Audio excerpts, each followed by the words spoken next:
the Property Coaching and Wealth Creation Podcast. Brought to you by property and business coach Daniel Latto. Join the conversation at www.daniellatto.co.uk. Remember to like and subscribe. Hi and welcome to Property Coaching and Wealth Creation Podcast. My name's Dan Latto, and in this podcast, well, it's the first time we've actually done a podcast like a podcast for ages. So it's just me, a microphone and a dream. So welcome. Thank you very much, everybody, for listening to other podcasts. We're coming up to podcast 200 fairly soon. We've got a brand remake coming up. It's all very exciting. Looking forward to it. It's the 4th of December 2018. This is podcast 184. So we've got another 16 to do to get us up to podcast 200. Well, technically it's 15 to do after this one. So we've got to squeeze some podcasts in between now and Christmas, or New Year's Day rather, which is when it's going to be released. But anyway, in this podcast, I wanted to talk to you about some of the mistakes that people are making when they're choosing a website. Because, you know, I'm on a lot of Facebook groups because I'm interested in knowing where people are in their business, what questions people ask, where people get stuck. And I'm also amazed at just some of the stuff or some of the ways in which people operate their business. I mean, some of the stuff I see, it's scary. It's scary. And people are giving money to these people to help them solve a problem. It's scary when they ask the most basic, like, questions. But we all start from somewhere, and I get that. But in this podcast specifically, I want to talk to you about some of the mistakes that people make. And this comes from a thread on a Facebook group. And if you're in that Facebook group, hey guys, so this is, you're either going to love me or hate me. Either is fine. I really don't care. I lost the ability to worry about that a long time ago. Through family court. So let's just talk about this. Okay, mistakes that people make when building or when getting a website. Okay, so number one, building it yourself. Well, you know, I've looked on YouTube and I can see someone doing a WordPress site, and yeah, I think I'll have a go. And then they spend 70, 80 quid on a theme, or they get one of the free themes because it's free, right? Like, hey, it's free. Let me just tell you, free means it's costing you money. Let's just put it that way. Free means it's costing you money.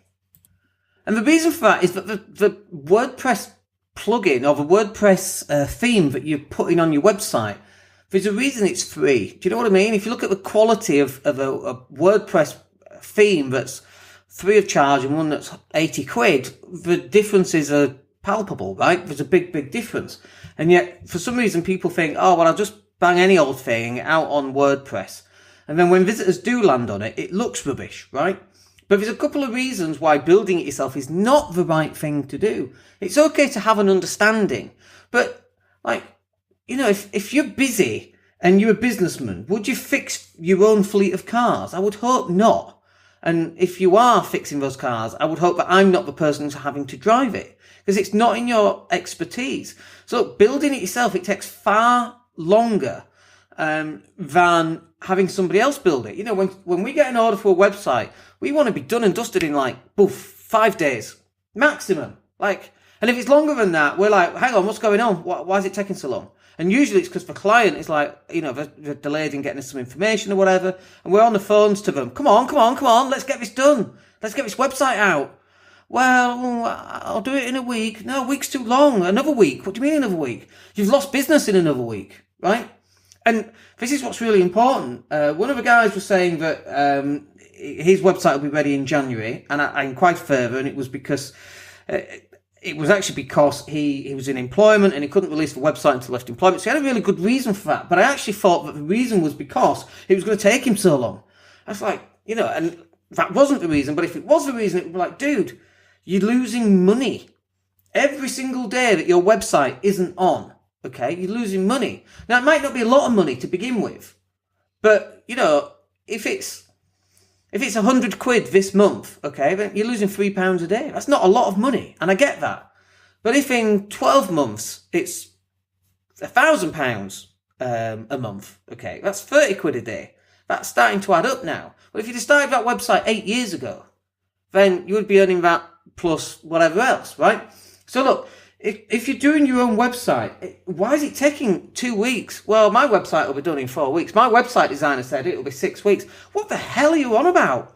You need to get rid of your website designer. Why is it taking them so long?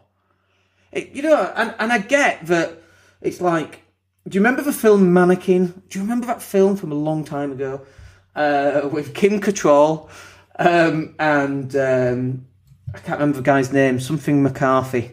Anyway, Mannequin, and he was an artist, and he was taking like 25 minutes to make a pizza because he wanted the pepperoni to go very specifically in the right place. That's how most website designers act. Like they are like, Da Vinci putting the final pieces together. And it's like, dude, get the website, get it out, okay? Because the website accounts for like 5% of the entire work.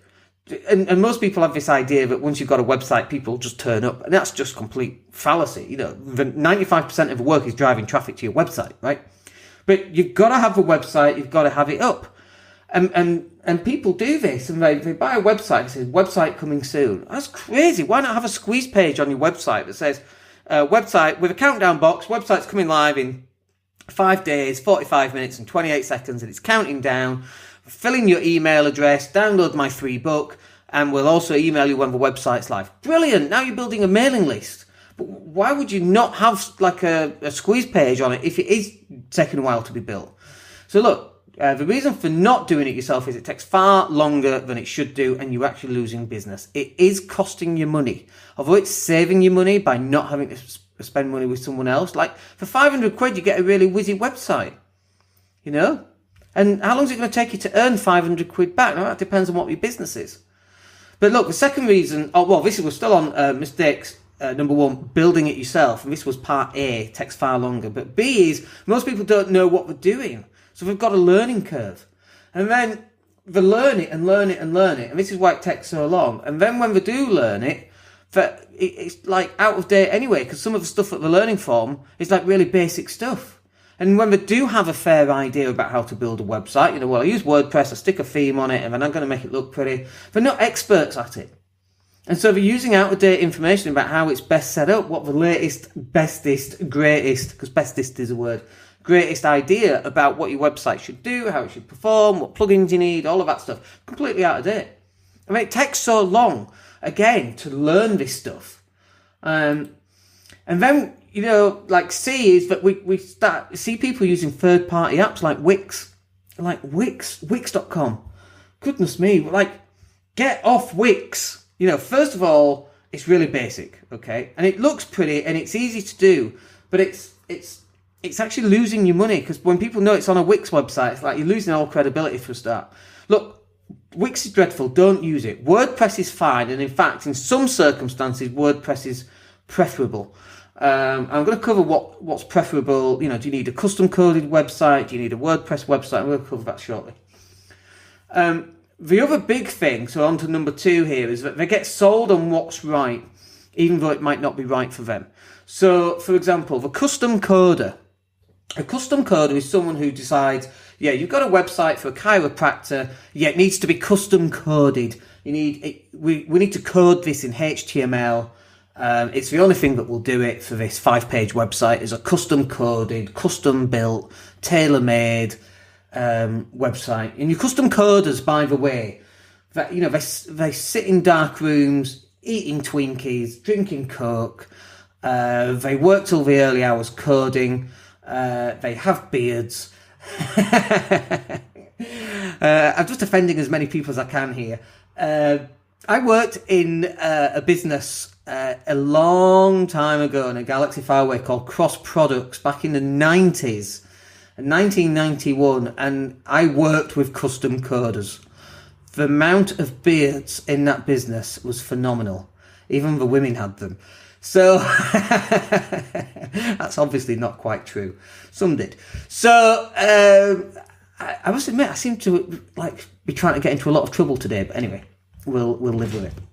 But custom coders. They are a particular bunch of people. They love complicated tasks. They love coding. They love solving code. But if all you want is a 5-page website, you don't need a custom coder. And then who's going to create the graphics on your custom coded website? Well, then they have to use a graphic designer, and they obviously want their images large and as big sized as possible for it to look good. And it might take 14 minutes to load up, but it'll look good when it does. And it's wrong. Okay. Now, there are times when you do need a custom coded website. So, for example, if you've got a system that needs to integrate with your website, then a custom code will do that. Now, there are workarounds. When I had my letting agency, I actually created the HTML on that using Dreamweaver, so it was custom coded, and we built that around our system, and I did that myself. And actually, just me saying those words out loud, I just remembered it was HTML, although I did use Dreamweaver to do it. But then I forget, I've written software in COBOL 77 back in the 80s. I got a hotel booking system in COBOL 77 done, and I've used Pascal and obviously Basic and all of that kind of thing. But, there are times when you do need a custom coded website, but your first 5-page website is not it. Okay. And the WordPress guy, he also wants to build a WordPress site. And by the way, obviously, hashtag me too. When I say WordPress guy, I mean WordPress Gal, because we can't be sexist, although if we look at the percentage of coders, the percentage of website designers, gender basis, I'm pretty sure it will be more men than women. I'm a great fan of Jordan, whatever he's called, equality of opportunity. Wonderful thing. Equality of outcome is something else. Maybe that's the next podcast, because that would be quite a controversial podcast to do. But that could be quite a lot of fun too. We'll wait until I'm feeling even more controversial to do that one. But anyway, look, the WordPress guy or gal, they want to build a WordPress website when actually it may well need to be custom coded, okay? WordPress has workarounds, it had plugins, it had third-party vendors that will allow you to plug into certain solutions. But, for your 5-page chiropractic website, WordPress, awesome. Stick it on WordPress. And then creating content, awesome. Because this is the other thing with custom coded websites. You want to add a little bit of content, or you want to change a few words here and there, you have to go back to your custom coder, and he's going to charge you 50 quid a page or whatever. All of that malarkey. But when you buy a WordPress website, you can update WordPress yourself. It's really, really easy to do, mostly. So, like I say, WordPress has workarounds, but it's just that. It's a workaround of a problem. So, the third problem that most people make is that when they do actually go out and spend money on a website, they spend far too much money. They end up, I was speaking with a lady a couple of months ago, and she had a quote for like £2,000 for a website. £2,000 for a website? It's like, you're having a laugh. What does this website do for £2,000? I want a foot massage every day for the next year for that, if that's how much I'm paying for a massage, for a website. As someone's planning a really nice holiday off your hard-earned money for charging you £2,000. Now look, there might be times when you need a £2,000 website, okay? But your first business or your first website or a basic website is not the time you need to spend that much money. Well, my website, it's been branded specifically for my business. What the heck does that even mean? What does it mean it's been specifically branded for your business? Most people talk about brands and we have no idea what the word even means, okay? I'm on a nice little rant again today. I've missed these rants. I tend not to do them when I go live on Facebook. And I think there's a little bit of fear that I'm going to get abused. But here, when it's just me and you, like, who's going to abuse me? Bring it on, baby. Okay, so your first business or your first website isn't this time when you need to spend an awful lot of money. Like, less than 500 quid for your first, second, third website, awesome. When you're going to go bigger, like, and even then, actually, do you know what I mean? You don't even need that. You need to be spending that money on content creation. Like our search engine, our social media marketing agency. That's what we produce each month for a number of clients. We produce content on a pay-as-you-go basis, and that works really well. They've got a website that works really well, and our job is to drive traffic to that website. Nice and easy. We create landing pages when they need it, and off they go. But the last one here is that most people think that if they just build it, and people will come.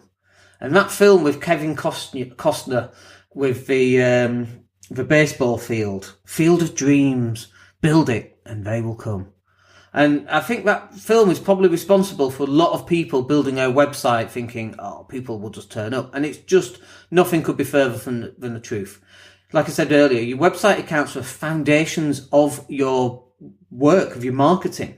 And just like, say, house foundations, they're hidden. The real work comes from trying to drive traffic to your website. So, and I've used this analogy before. This is like buying a website and then not paying for petrol. It's not like buying a Ferrari, but then not buying the petrol to put in the Ferrari. And people spend $2,000 on a website, i.e. Ferrari. They spend a lot of money on the thing, and they don't spend any money actually driving traffic. And then a year later, and I don't even know how many people have visited the website because I don't check that. And then we say, how many people have been on your website in the last year? And we go, I don't know. And then when we actually install some analytics code, we get like 4 people a month to their website. So like in a year, we've got like 50 people. That's crazy. What are you doing? And then we look at how much content they've created to send traffic back to the website, and that's nothing. And literally, people have landed on the website, nobody returns to it, and everybody bounces off like within a couple of seconds. And the wonder why this website isn't working for them is because, well, I've done it myself, and it took me 4 months, and they've driven no traffic to it because they don't understand the basic principles of what a website is. And we've got a podcast coming up fairly soon about, what is the relevance of a website going into 2019? Because do websites even have a place? And the answer is yes, but if you don't know what the specific reasons are why, your website's going to fail. And actually, like, websites are even more important than they were last year and the year before that and the year before that. They're even more important, but for different reasons. Okay? And we'll cover that in another podcast because we don't want to make this podcast too long. But if you are doing your own website, the time that you'll spend doing your own website is time that you're not out networking, time that you're not making phone calls. Okay? Pay someone else to get your website done. Get a pretty looking website. You don't need to spend 500 quid. Our current website price is 350 quid. You get really nice website pages. We create some videos for you, create some images for you. They look really cool. But why are you paying someone else to do this? Like for 350 quid, let's say it takes you, how many hours is it? Let me pull up the calculator. But how many hours would it take you to create a website? Like, let's say 20 hours. 350 divided by 20. £17.50 an hour. So the question is, how much are you worth?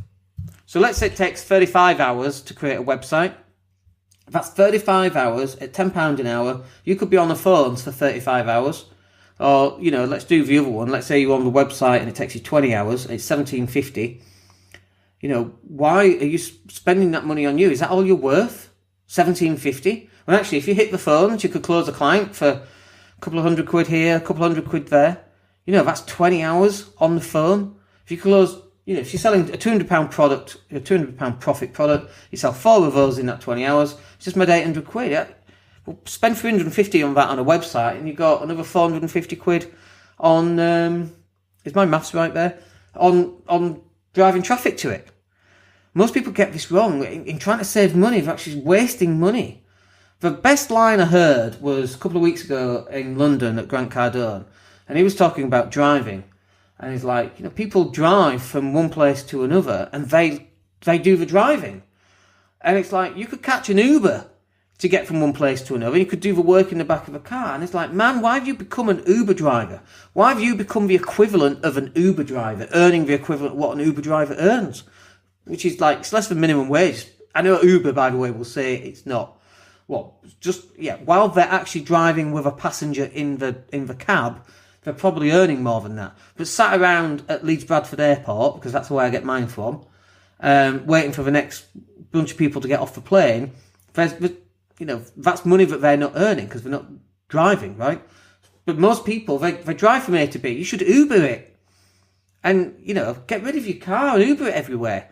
And then you could do your Gary V videos in the back of Uber, and it makes it look like really cool, like you're really busy and things. When actually you're just going to Tesco's or whatever. But it's opportunity to create content and drive traffic back to your website and all of that kind of stuff. Do you know what I mean? So look, if you haven't got the money, if you literally haven't got 350 quid and you haven't got the money and you're starting this on a shoestring, then yeah, I totally get it. But even then, if you haven't got the money, you should be going live on Facebook every day to push your product and to get people engaged with you so that you can sell your product, so then you can buy the website stuff and then buy the content that will drive traffic back to your website. The way that people do stuff is topsy-turvy. And if you've got a product that you're confident about, you should be out there selling it every single day, every single phone call. It doesn't matter who you're speaking to. You're speaking at Leeds City Council tax, somebody I need to speak to today. That'll be fun. I'm going to ask them, do you guys thought about like leaving the council, setting up on your own business? Like, we can help you drive traffic to your website. Why would we not have that conversation? They would laugh. We would laugh. Every 100 people, do you think that they might go, oh, that's interesting? Of course. My boiler man came round. Okay, my boiler man, we were talking about Bitcoin at the time, and he bought in some Bitcoin. He made some money on Bitcoin. We were just talking about boilers and making money and that kind of thing. We made him some money on Bitcoin. How amazing is that? That's because we're always pitching. In any phone call, in any conversation, we're always trying to get an angle for pitching. That's the whole point. So, don't fall into the mistake of thinking that you creating your own website is actually saving you money, because actually it's probably going to be costing you money. And then in 6 months' time, how well is that website going to last? You know what I mean? How long before it looks really outdated? So look, if you need any help on this, just drop me a line on Facebook, come and find me, and in the meantime, we'll speak to you on the next podcast. I hope that's useful for you. My name's Dan Latto. Take care.